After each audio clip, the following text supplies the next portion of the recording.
Hi കൂട്ടുകാരെ, welcome to my YouTube channel. ഇത് ഞാനിവിടെ കുറിച്ചി മീൻ ഉണക്ക കുറിച്ചി കൊണ്ട് ഒന്ന് ചമ്മന്തി ഉണ്ടാക്കാനാണ് പോകുന്നത്. അപ്പോൾ ഞാനിവിടെ കുറച്ചെടുത്തിട്ടുണ്ട്. ഇത് മുഴുവൻ നമ്മൾ എടുക്കുന്നില്ല, നമുക്ക് 3-4 എണ്ണം മതിയാവും. ഇത് ഒരു 3 മണിക്കൂർ നമ്മൾ ഉപ്പെല്ലാം പോകാൻ വേണ്ടിയിട്ട് വെള്ളത്തിലിട്ട് വെച്ചിരുന്നു.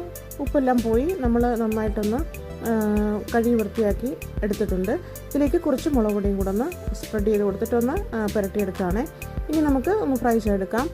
നന്നായിട്ടൊന്ന് കരാന്ന് ഫ്രൈ ചെയ്തെടുക്കണേ. അപ്പോൾ എങ്കിലേ അത് ചട്നിയിൽ അരയ്ക്കുമ്പോൾ നന്നായിട്ടത് ചേർന്ന് വരത്തുള്ളൂ. അപ്പോൾ ഞാനിതെല്ലാം ഒന്ന് ഫ്രൈ ചെയ്തെടുത്തിട്ടുണ്ട്. അപ്പോൾ ഇനി നമുക്ക് വേണ്ടത് തേങ്ങയാണ്. തേങ്ങയും ചുവന്നുള്ളി ആവശ്യത്തിന് എടുത്തിട്ടുണ്ട്. 4 കുറിച്ചുമീൻ എടുത്തിട്ടുണ്ട്. 1 നെല്ലിക്ക, പിന്നെ മുളക് പൊടി, ആവശ്യത്തിന് ഉപ്പും എടുത്തിട്ടുണ്ട്. നെല്ലിക്കയ്ക്ക് പകരം നമ്മൾ വാളൻപുളി ഇട്ടാലും മതിയാവും. ഇനി നമുക്ക് നന്നായിട്ട് അരച്ചെടുക്കാം. അപ്പോൾ എൻ്റെ ചാനൽ ഇതുവരെ സബ്സ്ക്രൈബ് ചെയ്തിട്ടില്ലാത്തവരൊന്ന് സബ്സ്ക്രൈബ് ചെയ്ത് അടുത്തുള്ള ബെൽ ബട്ടണും കൂടെ ഒന്ന് പ്രസ് ചെയ്തേക്കണേ. അപ്പോൾ കാണുന്ന ഓൾ ബട്ടണും കൂടെ പ്രസ് ചെയ്യും. അപ്പോൾ ഞാനിടുന്ന എല്ലാ വീഡിയോസും നോട്ടിഫിക്കേഷനും കൂടെ നിങ്ങൾക്ക് കിട്ടുന്നതാണ്.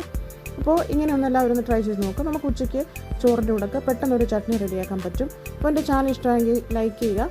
അപ്പോൾ അടുത്ത വീഡിയോയിൽ കാണുന്നവരേക്കും ബായ്.